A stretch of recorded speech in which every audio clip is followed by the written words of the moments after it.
하나님의 시간표는 우리의 불순종과 그 역과 상관없이 정확하게 진행되어집니다. 우리가 어떻게 행동을 이렇게 하느냐 저렇게 하는가에 따라서 하나님의 시간표가 변경되는 것이 아니라 하나님이 정확한 뜻을 선포하신 후에는 그 뜻이 사람과 상관없이 그대로 진행되는 것을 볼 수 있어요. 하나님께서 애굽 땅에 10가지 재앙을 내리기로 결정하시고 바로의 순종과 불순종에 상관없이 하나님의 뜻이 그대로 진행되어져 가는 과정 속에서 오늘은 이제 9번째 재앙으로 온 세상이 깜깜하게 되는 흑암의 재앙이 그들에게 내리는 것을 볼 수 있습니다. 여러분, 이 흑암 재앙은 우리가 상식적으로 아는 것처럼 애굽 사람들은 호루스라는 신을 섬기는데 이게 태양신이에요. 근데 호루스는 이 눈이 있잖아요. 눈 커다란 눈이 이렇게 그려져 있는데 그거를 섬기는 신이에요. 그래서 이 땅 가운데 마치 자신이 빛을 비춰주는 것처럼 그렇게 백성들을 속이는 마귀죠. 그런데 이 애굽 사람들이 그 신을 섬기고 있었는데 하나님께서 3일 동안 깜깜하게 만들어 버리니까 호루스라는 신 자체가 얼마나 무능력합니까? 그러니까 여러분, 이 10가지 재앙은 거의 대부분이 그 지역의 우상에 대한 하나님의 심판이고 동시에 그 우상을 섬기는 자들을 멸망시키시고 그러면서 동시에 하나님의 거룩한 백성들은 보호한다는 이 패턴이 계속 반복되고 있습니다. 지금 우리가 살고 있는 이 시대도 어떤 면에서 보면 영적인 어둠의 재앙이 가득한 시대입니다. 우리가 몰라서 그렇지 영적인 눈을 딱 열고 보면 세상 사람들은 깜깜한 어둠 가운데 살고 있는 거예요. 재앙이죠. 근데 저와 여러분 어떻습니까? 우리는 예수 그리스도를 믿음으로 말미암아 빛 가운데 사는 줄로 믿습니다. 이게 축복이거든요. 그래서 오늘 성경 본문을 통해서 몇 가지 하나님이 들려주는 메시지를 들으면서 내가 얼마나 복 있는 자인가를 다시 한번 여러분 확인하시면 되겠습니다. 첫 번째는 하나님의 빛 가운데 사는 것이 축복입니다. 저를 따라서 합시다. 하나님의 빛 가운데 사는 것이 축복이다. 여러분, 애굽에 임한 이 흑암 재앙은 자연적인 재앙입니다. 그죠? 그래서 빛이 다 어두워져서 깜깜하게 됐는데 실제로 성경이 우리에게 영적인 영역도 말하고 있기 때문에 영적인 흑암에 대한 이야기를 우리에게 들려주는 것이죠. 가만히 생각해 보십시오. 저와 여러분들은 말씀을 들으면요, 적어도 여러분이 예수 그리스도의 사람이라면 하나님의 음성이 들려질 때 아멘 할 수 있습니다. 왜 그런지 아십니까? 그게 믿어지기 때문입니다. 제가 여러분에게 당장 시험해 드릴 수 있습니다. 여러분들은 죄인이지만 예수님께서 여러분의 죄를 위하여 십자가에 죽으시고 3일 만에 부활하셔서 여러분의 믿음을 보시고 여러분을 구원해 주신 줄로 믿습니다. 우리는 이 이야기가 무슨 뜻인지 선명하게 압니다. 그런데 여러분, 저 영적인 어둠 가운데 있는 사람에게 이 이야기를 해봅시다. 그 사람들에게 예수님이 당신을 위하여 십자가에 죽었다고 말해도 그 사람들은 눈 하나 깜짝 안 합니다. 왜 그렇습니까? 영적인 어둠 속에 있기 때문에 그렇습니다. 제가 이번에 총동주의를 하면서 한 어르신을 만났습니다. 우리 교회에 오셨습니다. 예배에 참석했습니다. 나가면서 인사했습니다. 저한테 이러더라고요. 손잡고, 목사님 말씀 잘 들었는데 내가 나이가 너무 많아서 그런지 마음이 안 열립니다. 예수님에 대한 이야기를 들어도 그게 무슨 이야기인지 잘 모르겠다는 거예요. 그러니까 여러분 한번 생각해 보십시오. 가만히 생각해 보면 뭐가 영적인 어둠입니까? 하나님이 계시고 예수님이 계시고 구원이 있고 천국이 있고 지옥이 있고 하나님의 성경 말씀이 있고 매주마다 하나님 말씀이 선포되어도 깜깜해서 그게 도대체 무슨 뜻인지를 모른다. 그러면 이게 정말로 큰일이 아닙니까?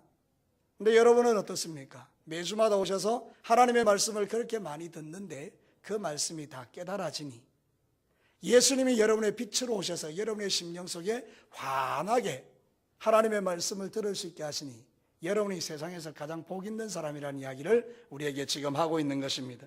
사랑하는 성도 여러분, 어둠 가운데 사는 사람들은 죄 짓는 것을 두려워하지 않습니다. 왜냐하면 어둠 가운데 있기 때문에 죄가 뭔지 모릅니다. 그래서 그 깜깜한 가운데서 죄 짓다가 영원히 멸망당하는 건데요, 노아 시대가 그랬잖아요. 마태복음 24장 38절과 39절에 보면 홍수 전에 노아가 방주에 들어가던 날까지 사람들이 먹고 마시고 장가들고 시집가고 있으면서 홍수가 나서 그들을 다 멸하기까지 깨닫지 못했다. 얼마나 무서운 말입니까?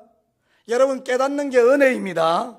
들리는 게 은혜입니다. 예수님이 빛으로 여러분 안에 계신 게 축복입니다. 아무리 생각해 봐도 그래요.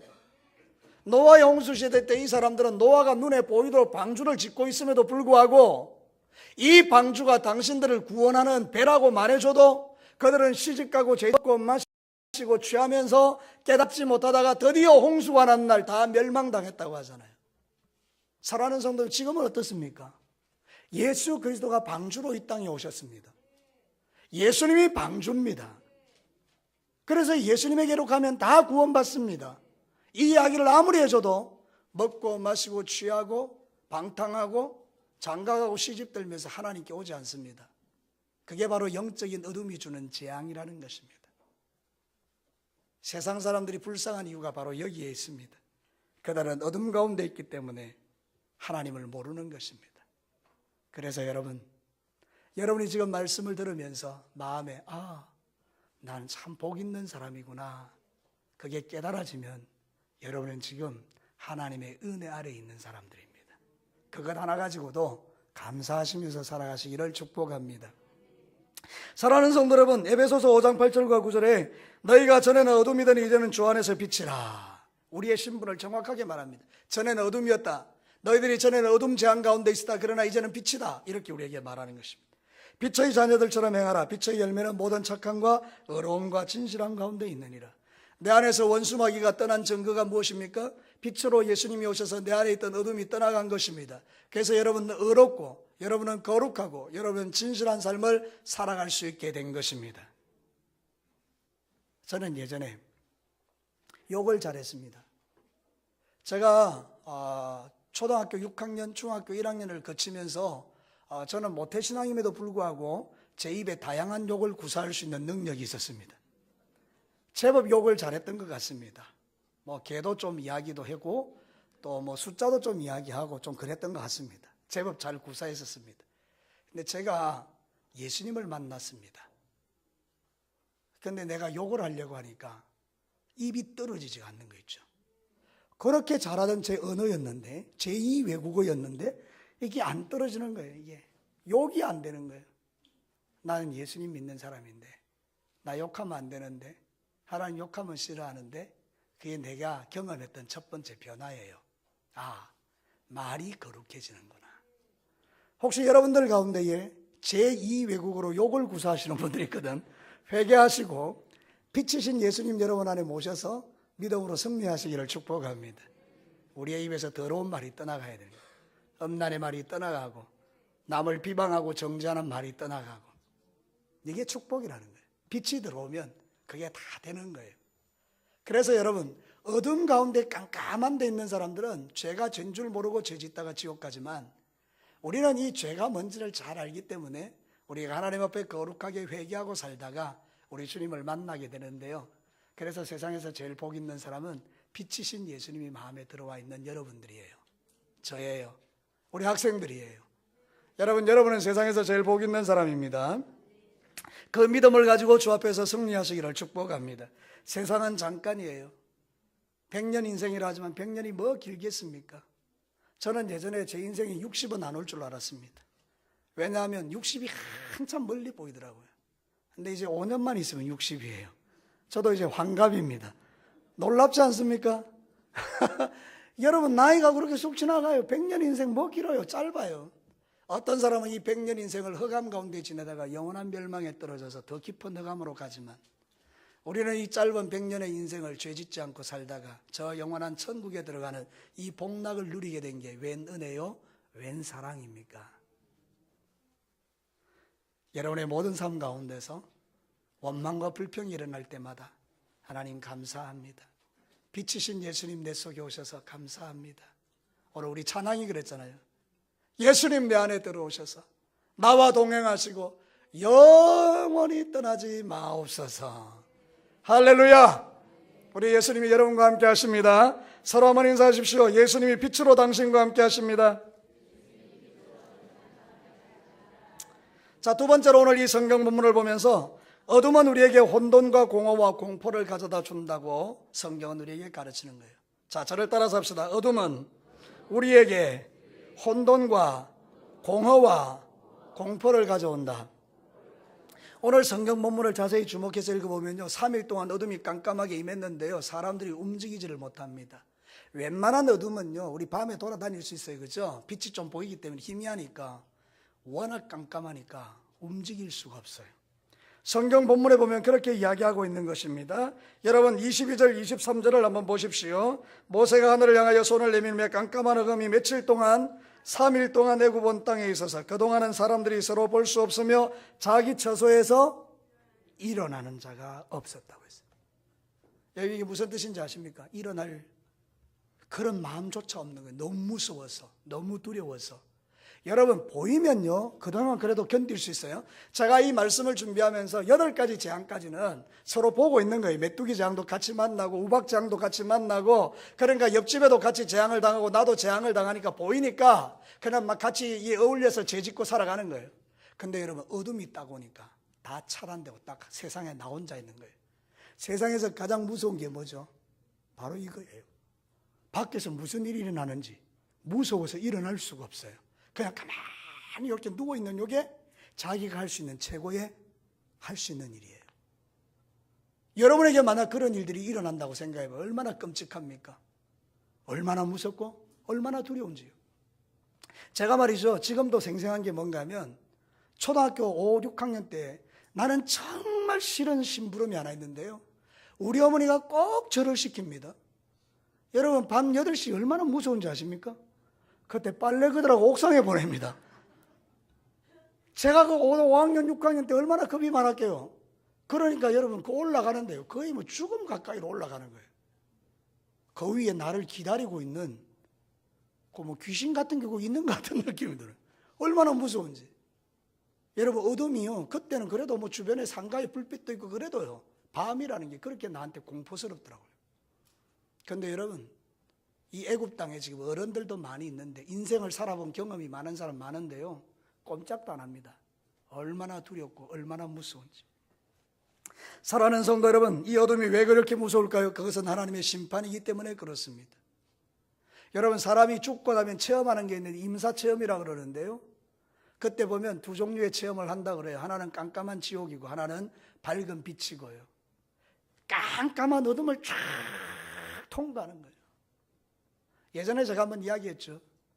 하나님께서 저에게 지옥을 보여주시는 것 같은 그런 느낌이 들 때요, 정말 깜깜한 흑암으로 내가 떨어지는데 얼마나 무서웠는지 모릅니다. 얼마나 떨어졌을까요? 죽는다고 소리를 지르면서 떨어지는데 그때 제가 떠올랐던 게 예수님! 딱 이 한마디였어요. 너무 무서우니까 흑암으로 그냥 내가 쫙 빨려 들어가는데 그냥 너무 공포스러워서 예수님! 나도 모르게 소리를 질렀는데 여러분 그 어둠이 사라지고 빛이 쫙 펼쳐지면서 제가 깨어난 거 있죠.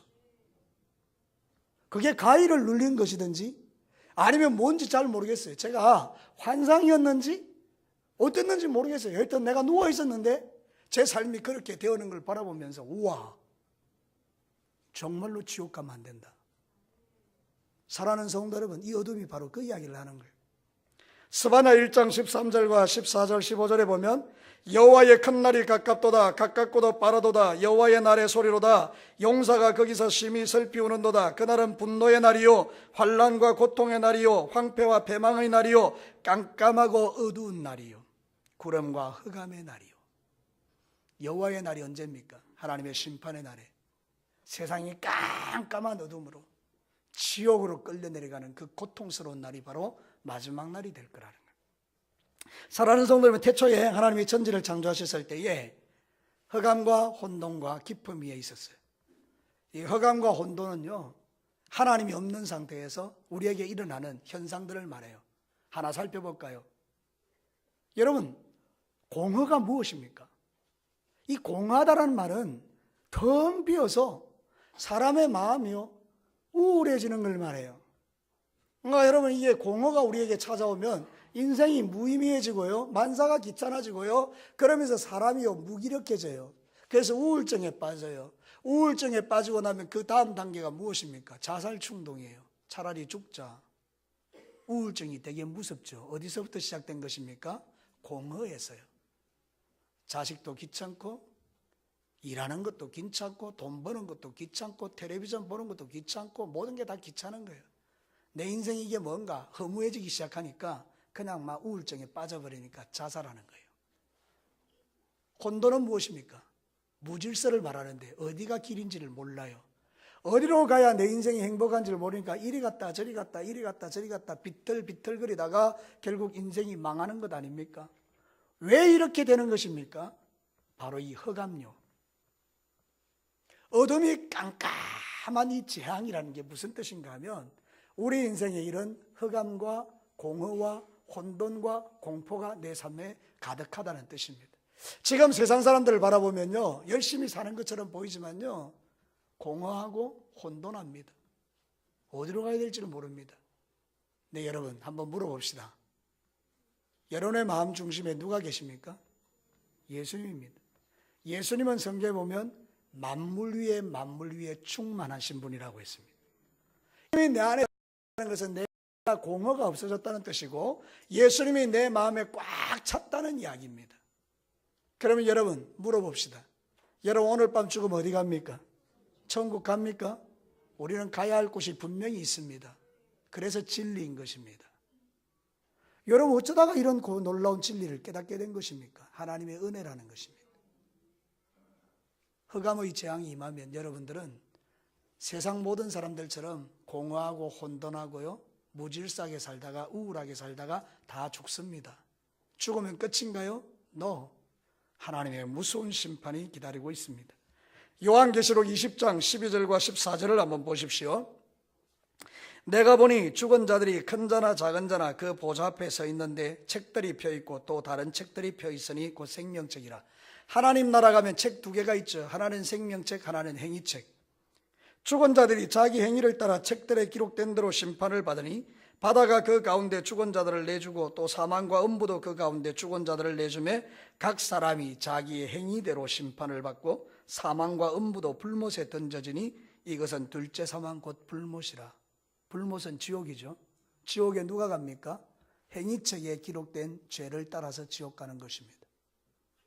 근데 여러분들은 어떻습니까? 여러분의 이름은 어디에 기록되어 있습니까? 생명책에. 예수 그리스도를 믿는 자들은 그 이름이 생명책에 기록됩니다. 지워지지 않는 생명책입니다.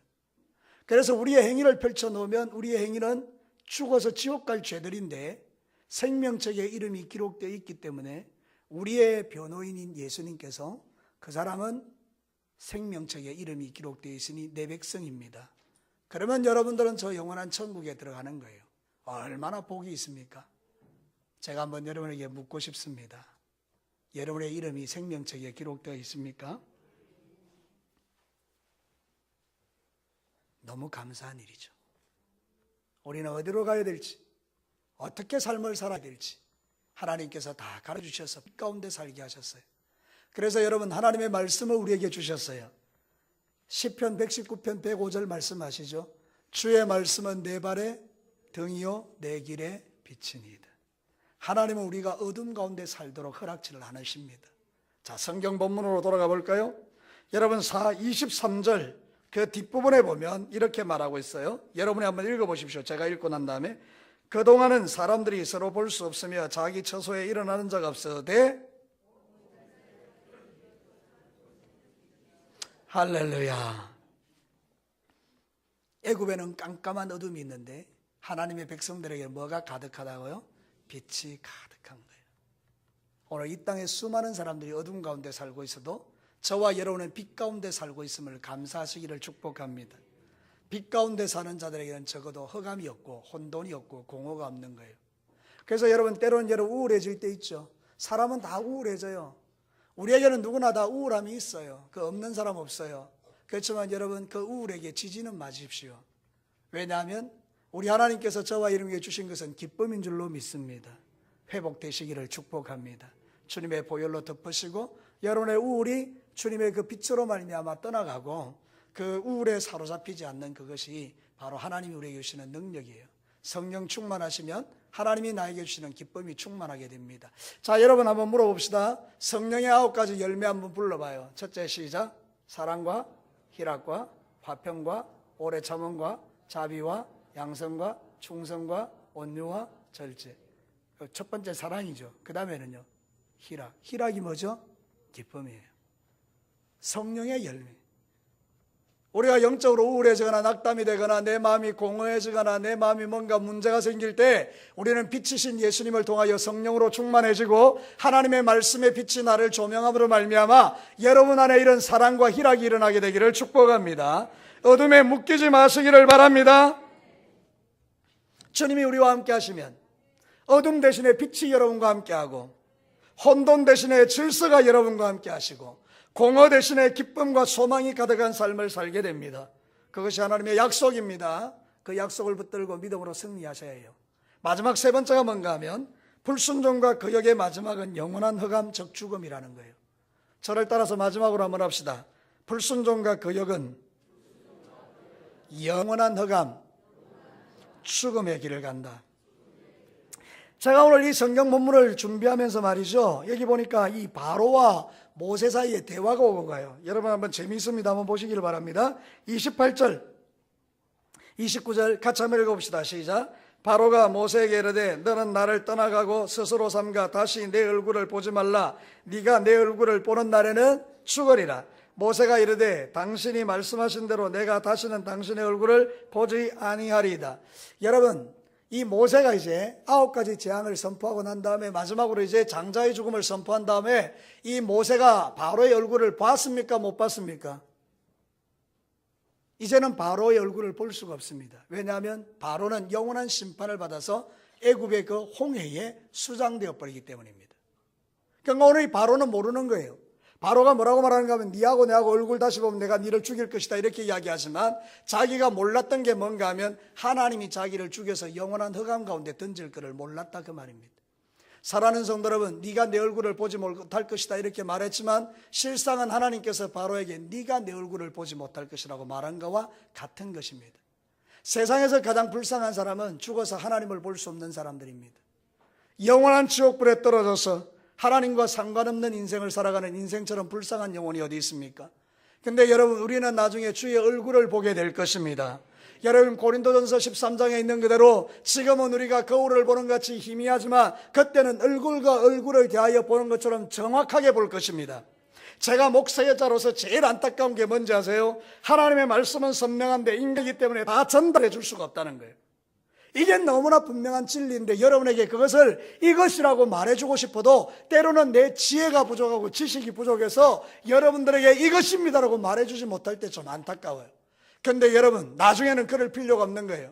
우리가 이제 천국에 들어가면 그때는 얼굴과 얼굴을 대하여 하나님을 보게 될 것입니다. 얼굴과 얼굴을 대하여 예수님을 보게 될 것입니다. 얼굴과 얼굴을 대하여 우리보다 앞서갔던 신앙의 선배들을 보게 될 것입니다. 그래 여러분, 이게 얼마나 우리에게 축복입니까? 사랑하는 성도들, 그러나 하나님을 모르는 사람들은 영원한 흑암 죽음에 빠져서 지옥으로 떨어지게 될 것입니다. 이 땅에 사는 날 동안에도 하나님을 보지 못해서 하나님의 진노가 머리에 머물러 있다라고 성경은 말합니다. 제가 성경 말씀 보여드릴게요. 요한복음 3장 36절. 아들을 믿는 자에게는 영생이 있고, 아들이 누굽니까? 예수님. 예수님 믿는 자에게는 영생이 있고 아들에게 예수님에게 순종하지 않은 자는 영생을 보지 못하고 도리어 하나님의 진노가 어디에? 그 위에 머물러 있느니라. 여러분, 저는 여러분들이 세상 살아가면서 정말 복 있는 사람이라는 게 무슨 뜻인가 하면 여러분의 머리 위에는 하나님의 진노가 있습니까? 없습니까? 없어요. 여러분, 오히려 여러분의 머리 위에는 하나님의 은혜와 하나님의 사랑과 하나님의 능력과 하나님의 복주심과 하나님이 공급하시는 좋은 것이 여러분의 머리 위에 있다는 거예요. 그러나 여러분, 믿지 않는 세상 사람들은 하나님의 진노가 그 머리에 있어요. 어떻게 행복할 수가 있겠습니까? 오늘도 여러분이 인생의 삶을 살아갈 때에 내 머리 위에 뭐가 있는가? 하나님의 은혜, 하나님의 사랑, 하나님의 능력, 하나님의 기쁨, 이런 게 내 머리 위에 있다는 걸 생각하면 용기를 가지셔야 돼요. 하나님은 여러분을 저주할 자, 진노할 자로 보지 않으시고 하나님은 여러분을 바라보실 때 사랑을 베풀 자, 긍휼히 여길 자, 여러분의 죄악을 용서할 자로 주님이 보시는 거예요. 무엇 때문에? 예수님 때문에. 그래서 여러분들은 서로 이런 인사를 기쁨으로 나누셔야 됩니다. 그대는 하나님의 사랑을 입은 하나님의 자녀입니다. 시작.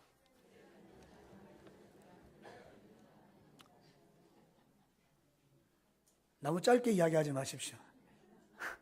하나님의 자녀입니다. 이렇게 사랑하는 성도들, 우리는 정말로 하나님 앞에 그런 존재예요. 너무나 멋있어요. 너무나 아름다워요. 하나님의 진노가 내 머리에서 떠나갔어요. 이것만 해도 우리는 정말 복 있는 사람이에요. 여러분, 죄 안 짓습니까? 제가 가끔 제자 훈련할 때요, 우리 훈련생들한테 이렇게 물어봅니다. 여러분, 저는 죄를 지을까요? 안 지을까요? 이렇게 물어보면 대부분이 고민을 많이 합니다. 목사님의 마음을 기쁘게 하기 위해서 어떤 대답이 필요한가? 근데 여러분 어떻습니까? 저도 여러분에게 물어봅시다. 제가 죄를 짓습니까? 안 짓습니까? 여러분, 제가 죄를 짓습니다.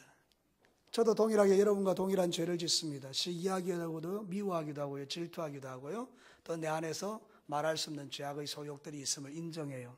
근데 내가 이 땅의 삶을 자신 있게 살아가는 이유는 딱 한 가지입니다. 내 머리 위에 하나님의 진노가 임하지 않고 나는 하나님의 긍휼이 임하는 자라는 믿음이 있기 때문입니다. 여러분, 또 한 주간의 삶을 살아갈 때 여러분이 세상 가운데서 넘어지고 자빠질 때마다 내 머리에 하나님의 진노가 아니라 주님의 은혜가 있다는 걸 기억하고 일어서셔서 다시는 그 죄악 가운데 들어가지 마시고 이제는 거룩하게 삶을 살아가기를 결정하시기를 축복합니다. 계속해서 거역하는 이 바로에게는 소망이 없습니다. 그러나 하나님의 백성인 우리는 소망이 있습니다. 그거 한 가지만 가지고도 주님 앞에 감사한데요, 여러분, 오늘 성경 본문을 보면서 이렇게 놀라운 하나님의 사랑을 입은 우리는 영원한 흑암인 저주를 받지 않기 때문에 뭐 해야 됩니까? 하나님을 예배해야 합니다. 자, 오늘 성경 본문으로 다시 돌아가서 25절 26절을 같이 한번 읽어보도록 하겠습니다. 25절 26절 시작. 모세가 이르되 왕이라도 우리 하나님 여호와께 드릴 제사와 번제물을 우리에게 주어야 하겠고 우리의 가축도 우리와 함께 가고 한 마리도 남길 수 없으니 이는 우리가 그 중에 가져다가 우리 하나님 여호와를 섬길 것이며 또 우리가 거기에서 이르기까지는 어떤 것으로도 여호와를 섬길는지 알지 못함이니이다. 바로가 말합니다. 아이들도 데려가라. 그러나 소와 양은 가져가지 마라. 그때 이 모세가 말합니다. 소와 양을 가져가야 합니다. 우리는 그 광야에서 하나님을 예배해야 하기 때문입니다. 사랑하는 성도 여러분, 이게 중요합니다. 저와 여러분이 인생의 삶을 살 때 은혜만 받지 말고 하나님께 우리가 예배하며 사는 예배자가 되셔야 합니다. 그래서 여러분의 삶을 통해서 하나님의 이름이 높여질 때에 우리 하나님 영광 받으시는 거예요. 예배를 절대로 소홀하게 생각하지 마시고 정말로 여러분 평생에 예배를 존중히 여기는 종들이 되시기를 축복합니다. 구원받은 하나님의 백성의 특징이 뭐냐? 하나님을 예배하는 걸 기뻐하는 거예요. 말라기 선지자가 가장 힘들었던 게 뭡니까? 사람들이 하나님을 예배하는 것을 귀찮게 여기는 것 때문에 그랬어요. 그런데 여러분, 우리는 그렇지 않습니다. 예배가 언제나 행복하고 즐겁고 예배가 내 삶에서 내 영혼을 살리는 가장 복 있는 시간이 되어야 합니다. 그래서 다른 거는 다 바꿔도 예배는 바꾸면 안 됩니다. 아무리 바빠도 예배 드리고 바쁘셔야 됩니다. 그래서 여러분들은 교회에서 일할 때 예배 시간에는 다른 일 하지 마세요. 그래서 제가 안내하시는 분들도 예배하면 들어오라는 이유가 그거예요. 은혜 받는 것보다 더 중요한 일이 세상에 없기 때문에 여러분 밖에 있지 말고 안에 들어오라는 거예요. 근데 여러분들이 가끔 믿음이 무너지면 예배가 드려지기 싫은 거예요. 가능하면 예배를 하나님께 존중히 여기셔야 돼요. 저는 예전에 보니까 우리 어른들은 예배 드리러 가는데 10리 20리 문제도 아니었어요. 걸어가는 거. 요즘은 차 안 가면 안 옵니다. 예전엔 다 걸어 다녔어요. 교회를. 그 먼 거리 산 넘어서 걸어 다녔다고요. 그럼 어떻습니까? 집 앞에 차가 와야 와요. 언제부터 우리의 믿음이 그렇게 된 것입니까? 안 오면 막 신경질 내고. 여러분, 그런 게 신앙이 아닙니다. 진짜 중요한 것은 차가 오나 안 오나 내가 그 시간을 기억하고 주님 앞에 나와 예배자로 서는 기쁨 때문에 하나님 앞에 그 수고를 감당하는 것이 진짜 믿음이 아니겠습니까? 여러분, 예배 한 시간을 위하여 여러분의 수고를 감당하시기를 축복합니다. 예, 그렇게 살아가는 신앙이 진짜 신앙인 거예요. 시편 50편 23절을 읽고 마치겠습니다. 여러분이 다 같이 한번 읽어보겠습니다. 시편 50편 23절 시작. 감사로 제사를 드리는 자가 나를 영화롭게 하나니 그의 행위를 옳게 하는 자에게 내가 하나님의 구원을 보이리라. 감사로 제사하는 게 뭡니까? 예배입니다. 예배하는 자, 하나님을 영화롭게 하는 자를 내가 사랑하고 그에게 능력을 베풀어 주신다는 약속이잖아요. 여러분, 구원을 베풀어 주신다는 약속이잖아요. 그러니까 여러분의 삶 가운데 영원한 멸망에 빠지는 이 흑암 가운데 있지 마시고 여러분은 빛 가운데 나온 사람들로서 하나님을 예배하면서 일평생에 사시다가 우리 주님 만나시기를 주님의 이름으로 축복합니다. 우리 다 같이 한번 기도하겠습니다. 여러분 말씀을 들었습니다. 하나님의 빛 가운데 사는 게 축복이에요. 예수님